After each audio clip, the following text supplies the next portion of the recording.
submissions which are due on the 27th of November.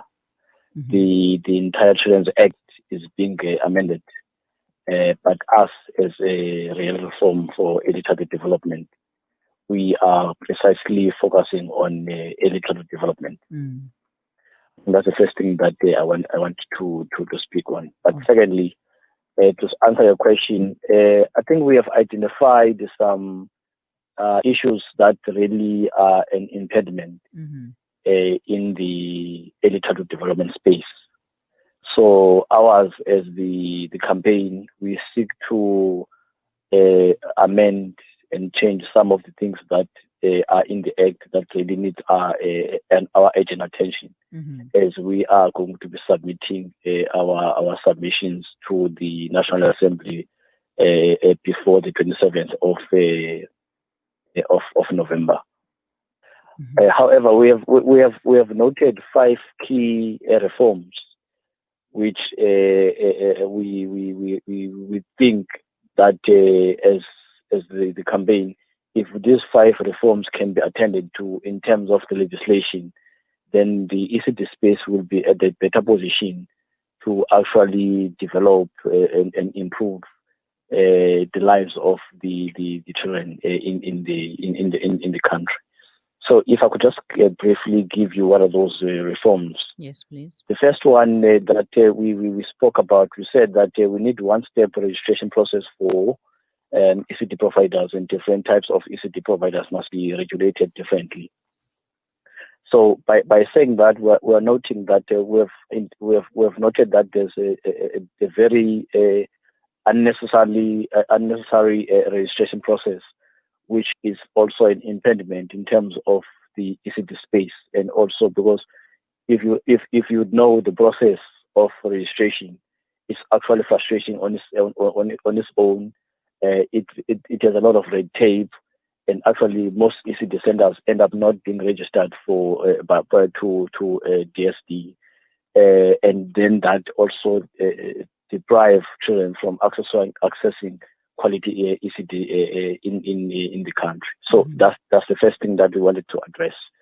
The second one, we are saying that all children attending any type of early childhood development program should be able to access the early learning subsidy if they need it. So if you look at the first point that we have raised, that the registration process is an issue. If you are not registered with DSD, be it conditionally or rather be it a partial care facility or an ECD program, you are not eligible to access any funding from social development. Mhm. So ours now are saying that I think this is an issue. This is the problem, because we are aware that there are ECD centers that are not registered. Yes. However, children that access those ECD centers, they are in need of this subsidy. But because of this registration process, they are unable to then get the funding that is required. So that's why we are noting that aspect, to say that really, I think this registration process, it needs to be looked at. But now that we are still looking at it, but the children that really in need of this thing must be able to access this funding, such that the early learning can proceed. That is the second one. The third one, which we noted, we're saying, I think there's an issue now at this point. We're saying we need a simpler, adequate health, safety, and program standards must be in place and must be accessed through one process. So there's quite an inconsistency in terms of how the process works. The process is not simple. Mhm. When you look about safety of the safety and standard, for instance, for instance now during COVID, we contributed immensely in terms of developing standard operating procedures as civil organizations that are responsible for early childhood development in the province, which were assisting the department. By that, we're trying to develop one uniform approach, which is going to enable ECD centers to open or to prepare them for the opening for ECD centers. So that's what we also want to speak on, to hear that really we need those issues that we need. All these program standards must be in place and must access through one process, so that we don't have many processes that are going to be an impediment in terms of the development of the program. The fourth one, we said that it must be made clear that you can get conditional registration if you can meet all registration requirements. And MEC must support providers to meet requirements and report on their systems of support. So, if you look at the legislation, it says the MEC may, not must. So that may, in terms of law, it's an issue that because it doesn't give an obligation. Yes. That may government officials might use it as a tool when they need to be put into position of accountability. But what we're saying now, we're saying that that it must be made clear indeed that that you can get this contract registration if you can meet these requirements, because that contract registration is going to enable you to access the funding. So if you are not registered, for instance, if you don't have a partial care facility certificate, you're unable to get the funding from social development. So you're unable to get the funding from social development. And we are saying that I think this is a thorny issue that needs to be attended, because if you want the center to be developed, whether through stimulation material, or you want to improve infrastructure, or you want to put an outdoor facility or anything else, you can't do that because you don't have funds. Because there's a difference between an early childhood development center that is found at the most rural areas of the country and the ones that are found in the urban areas. So those are the issues that we needed to look at. And then we're saying also that the mass that we're talking about, that MECs must support providers to meet these requirements. So if there are requirements that ought to be made by, or that ought to be met by these providers, then MEC must make sure that they support them in order to realize those requirements. The last one was saying that the infrastructure needs of the sector must be supported. For instance, a center that is at Pendana, that is at a road level, it's regarded as unfit in terms of safety procedures. So if that center has children, for instance, the law says any person that looks after children that are more than 6, they ought to be registered as a partial care facility. It's law. It's not us. It's the same Children's Act that says so. However, that center needs to meet certain requirements. So the infrastructure now, in terms of building, in terms of fencing, in terms of sanitary facilities, toilets, those are fundamental issues that needs to be there in terms of, but those things need to be supported by the officials, and that support is going to make sure that really we grow and stabilize the ECD sector in the country. I think those are the 5 key reforms that we have looked at, which really are depriving the development of and you understand that the research shows that the first 1,000 days of the child are the most critical one in terms of stimulating the developmental areas of the child. And if we miss that opportunity as the sector, then we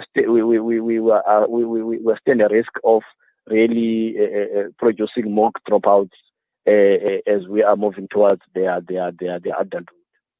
So that's why we have decided to establish this campaign in order to advocate for the best interest of the child. Actually, even the Children's Act, it says so, that whatever we do, we must do it for the best interest of the child. Not for the MEC, not for the president, not for any other person, rather for the child. Because we're saying, we can't continue saying that children are the future, but we don't adequately invest on them in order to make sure that we prepare them adequately.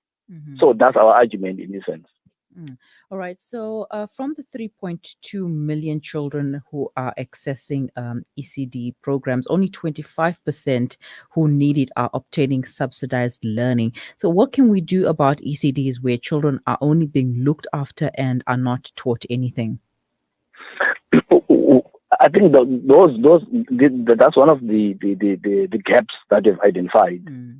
That there's been a focus more by the department, be it the Department of Education or Social Development, on funding food, funding administration, and funding just stimulation. But they have never really put much effort in terms of training ECD practitioners so that at least they're able to give the service which is qualified to the children. So the gap that you are saying that now is that government must really put an emphasis now that ECD practitioners, because remember now there's a process that we call the function shift from social development to BSD, to DBE, which the both MECs and the both ministers are busy in the process of engaging in terms of what functions are going to move from this department to the other. Of which we appreciate that. But now we want to make sure that also that ECD practitioners, they get qualifications such that at least we know that the practitioners are able to provide very good curriculum and which is aligned with the developmental needs of the child. That is basically what that the department must put more funding opportunities on qualification of the practitioners, and also the sector needs to be regulated. It must be formalized in order for the practitioners also to take it seriously with parents. Definitely. Now, speaking about parents, what can we do to be part of the Real Reform campaign? Yes, I think thanks for that. I think that's one thing that is important, because we tend to sideline the involvement of parents, be it whether be in the development of these regulations or in the development of the law. I think that's a fundamental mistake that we've always done. But in this campaign, we've created our own website as a real reform for electoral development. Parents are allowed to go into the website. They're allowed to join and sign a petition individually as parents, and also parents are allowed to make their own submissions. As the campaign, we avail ourselves in making sure that we assist those parents who would want to make legitimate submissions to Parliament, because we must understand that before they must submit, the deadline is 27th of November. And ours now, we are trying to give the necessary support to each organization that seeks to make those submissions, particularly in terms of attending to the legal aspect of the Children's Act. Because remember, the Children's Act is quite broad, but ours now, because when there's an amendment in the Children's Bill, the entire Children's Act is amended. But ours now, we're focused on electoral development. People can go to our real reform for electoral development in South Africa website. There are links you can follow. You can follow us on that website. We can support. You can be part and parcel of the campaign. Actually, you can also look at what organizations are involved in the campaign, because we are a cluster of organizations who really have the best interests of the children. So we can look at that. You can find us also on Twitter. You can find us through an email. At Twitter, we are found at SNA at ECD Reform. You can get us on emails as well. So in essence, if you want to have any contribution, you want to make your voice heard, please join us. That's what we are saying. That a child, for instance, if you think about it, it can't be that only few children are able to access ECD program. And we are saying that we're a country that takes young people seriously. So it means that parents, teachers, civil society organizations who have the best interests of the children, they need to stand up and make sure that they really participate in the amendment bill. Oh, definitely. And we do want to get involved to ensure the development, the good development of our kids. Thank you so much for your time and for sharing that with us. Okay, thank you very much. Much appreciated for the opportunity. We hope that really the sector is going to participate immensely and contribute, so that at least we have a significant contribution into the parliamentary process. That's true. True. Thank you so much. Have a wonderful day. Thanks, and bye. Bye bye. That was Badi Mziwamadoda. All right, let me do that again. That was Badi Mziwamadoda, the spokesperson for the Real Reform Campaign, just taking us through what the campaign is all about and what they need from government when they amend the Children's Amendment Bill, which will be sometime in the month of November. Yeah, so we're going to look out for that and find out what has really transpired since the bill, because unfortunately the bill does not solve the problems for early childhood development, and in some ways it can make things worse. Over 50 NGOs, ECD providers, and practitioners are now supporting this real reform for the ECD sector campaign. And as a parent, you too can be part of that, because this is your child. The ECDs are not just there for nothing, they're there for your children, for our children. So we have to make sure that our children are protected and are part of the bill. All right, guys, it is 12:43. Do stay with us. We'll be right back with the competition. Connect and